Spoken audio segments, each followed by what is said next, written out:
thanks, and praise. Dissidents! Welcome back to the party. All right, we're going to pop off with some 2024 leap year territories Enneagram decoding. We're going to take all the ciphers. We're going to put them in the lovely cauldron. We're going to put them in the crator. We're going to put them in the amphora, in the cup. We're going to swish it around a few times, call on the ancestors, and imbibe in a very, very informative ceremony here. So, if you haven't been in for the long haul, y'all got homework. So, the Zodiac turned sideways generally comports to the tarot cards on the first layer of the Enneagram. And that's the symbol level. That's level 1. The second layer of tarot cards on the Enneagram is a hot scramble. And if you haven't seen my episode on the Enantiodromea, the opposites running their course, that the Analema does as it turns in all directions, like the sword of Michael, turning in all directions in the heavens. This is the anvil of Hephaestus, who made the sword of fire. The word anvil, in Latin, V's are U's. And so the word anvil becomes the word annual. And the striking of the hammer is on X marks the spot. That's tax day. That's Vulcanalia. The volcano god is so important to mythology. And it's not the sun. Volcano god can't be the sun because volcanoes are here on Earth. All right. Hephaestus is holding down tax day. This is quite appropriate as the metalsmith controls the quality of the alloys, the metals. So money, finance, craftiness, all the things we love to hate take place at the vitriol of the X marks the spot.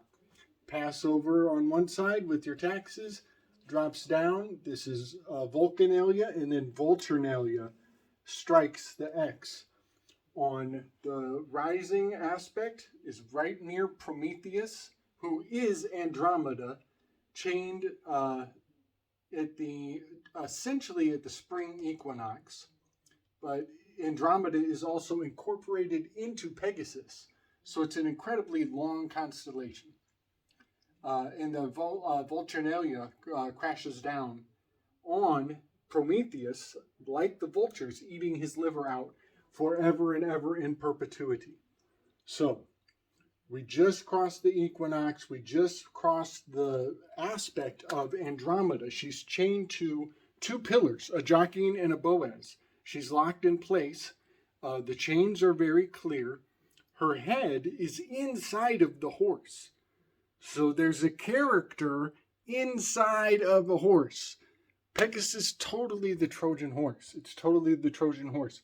And Andromeda coming out of it is much like the invading Greek soldiers. So, I want to consummate the Zodiac to the Enneagram visually so people can actually see what I have to convey, because we're going to bring it right into the territories. One thing to remember, the Star card and the Hermit card have switched. The Fortune card and the Moon card have switched. So these 2 cards belong on these 2 spots, and these 2 cards belong inside on the number 9 spot, numerologically, when we get into the Enneagram in a minute. But just notice, we have Virgo is here with the Hermit. Libra is correspondent to Centaurus, pretty much. You can see Centaurus is right here. It's a very long constellation. It runs all the way to Lupus, which is in Libra. So Centaurus of the Wheel of Fortune card includes the fall equinox and Libra. it will be important to remember that while it is the spring equinox in the northern hemisphere, in the southern hemisphere, it's the fall equinox. So while we're seeing aspects here from Pisces to Aries, the southern hemisphere is observing the opposite weather phenomenon. The opposite value of hot and cold is being experienced below the equator line. So we go from Libra, which is correspondent to Centaurus, which is the Wheel of Fortune card with the lupus wolf on a spear. And then we move into Scorpio. This is a little bit tricky, as there is no immediate Scorpio representation. The Fool card could fit in there, but because of Ophiuchus. But let's move into the Magi is the Sagittarius. Next is Capricorn. That's the High Priestess card. And then we go to Aquarius.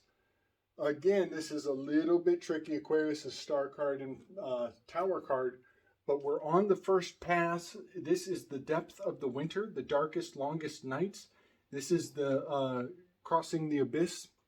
We're not initiated yet. We're going to skip over here. This is the hiccup that I'm always talking about.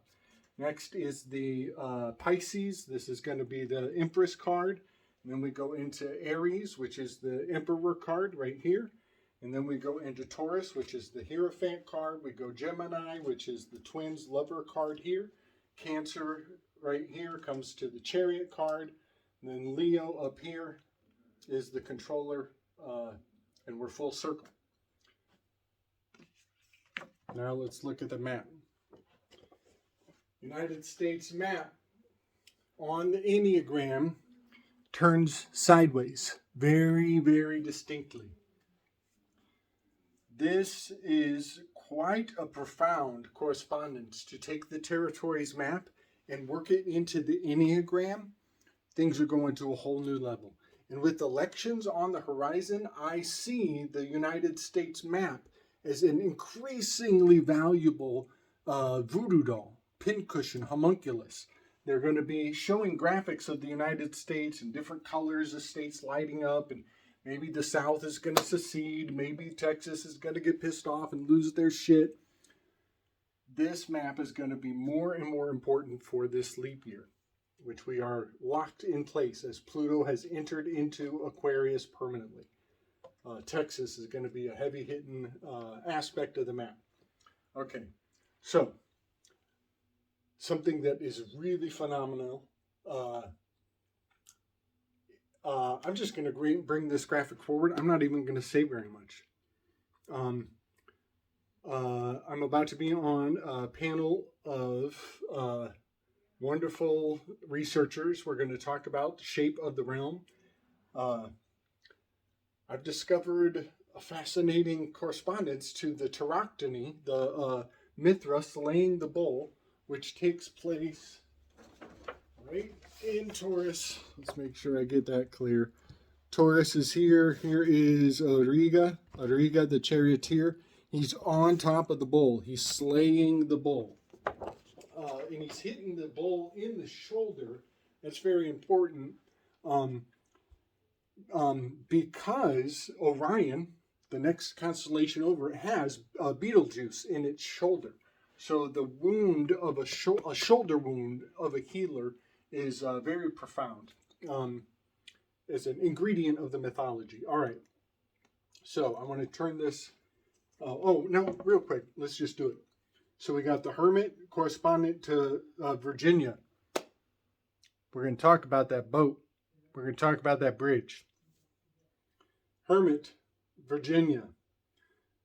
Wheel of Fortune, Libra. Skipping the sun and the moon. The Magi card is essentially Alabama and what else? Oh, Memphis, Alabama, Kentucky, all through here is the Magi card. The Capricorn is going to have a great deal to do with Louisiana, the High Priestess card, Louisiana and the Mississippi River. This is amazing because there's a sacred river in the Enneagram. This is the river Styx I've been talking about. So profound that the Mississippi is articulated by the river Styx that the Magi is walking on. Next is Capricorn, High Priestess. Then we go Star card, which we skipped, remember. Next we go to Empress, is number 3. Empress relates to Pisces. And we're in Aries with the Emperor. Taurus over here with the Hierophant. Twins, Louisiana, the twins are Gemini Soda. Cancer up here, Michigan, Indiana, Indy 500, Detroit, Motor City. These are all chariot symbols. Leo is New York City in Maine. Augusta, Maine, August, Leo, the lion. That is a very quick pass on the territories on the Enneagram. I'm going to flash this image and rip through some of the really powerful heavy hitters for me. Right now, because I've done this switcheroo, I've brought the star card into the 9 spot. I've brought the fortune card into the 9 spot, and all of a sudden Texas and DC. Texas and Washington, D.C. are up against each other. That's amazing. The Virgo card, Virginia card, has moved out of its slothful 9 position, just like that boat in Baltimore. The other card that has drifted out of its 9 position is the Moon card. The Moon card is the pillars that Andromeda is chained to. When that boat crashed into that bridge, the imagery of the supports of the bridge are incredibly correspondent to Andromeda chained up as a sacrificial offering for the sea monster to come and take her. There's even a small island, much like our weaves with George Masa on Third Eye Edify. We talked about in Panama, there's a little island with a submarine sunken where they did a bunch of experiments and science had to advance one death at a time. And that is where they learned about the bends, and that's where they perfected submarine technology. The submarine is still on Pearl Island right off of Panama Canal. Where that ship crashed, there's a tiny little flagpole island. I could go on and on. Baltimore in reverse is basically the word Eromit lab. Cerberus is right here, the lab, the 3-headed Labrador. All right. Texas and DC are facing off right here on the top of my Enneagram project before I even thought to use it as a territories map. I'm running out of time. All right. The moon, Southern California. The sun, Northern California. The moon, Hawaii. The sun, Alaska. Moving forward, Sagittarius is a very interesting one. I'm going to give him Memphis and Alabama. He is very correspondent to the umbilicus of Kentucky, the center mark of the map. But I have to point out the Aeon card is in Taurus, and that is going to be Yellowstone. That is Yellowstone. This is Auriga. This is Vulcan. This is the god of the volcano. This is the Yellowstone. And Yellowstone volcano is shh. It's quiet. It's a silent volcano. It's not going to go anytime soon. I think they diffused the Calderon. Louisiana with the high priestess. Mississippi with the high priestess. Very powerful, all these things, because Agamemnon, magnanimity, all these things are all powerfully related here. I'm going to move forward. Las Vegas and Southern California are correspondent to the high priestess. The West Indies go to the hangman. Hangman is basically the Bermuda Triangle right off the coast of Florida. Emperor card, Colorado, Nevada, Missouri, quite a few other locations. The Emperor card has a huge territory. He even has the state of Washington falls under his dominion. Florida, death card. Where do people go to retire? They go to Florida to die. In the Odyssey, the gap between the 5 and the 4 was Hades. This is where Odysseus goes to visit Hades. In my territories map, That is the gap of Haiti. The island of Haiti is right here, where Hades was taking place mythologically. It blows my damn mind. Cuba. Cuba is going to be very correspondent to this art card. Also, some aspects of Alabama work into this art card, but I'm going to give her Cuba, the Dominican Republic, a lot of those islands. Also, Panacea, Florida is right in her domain. Because she's Sagittarian, she also relates to the Magi card. Next, this is Helena, Montana. The Hierophant is Helena, Montana. Helena, Montana is an anagram for Atone, Heal a Man. Also an anagram for On the Analema. Or, excuse me, the Analema. No, On the Analema is an anagram for Helena, Montana. New Orleans, Devil card. It's so obvious and amazing. Minnesota, the Twins, the Lovers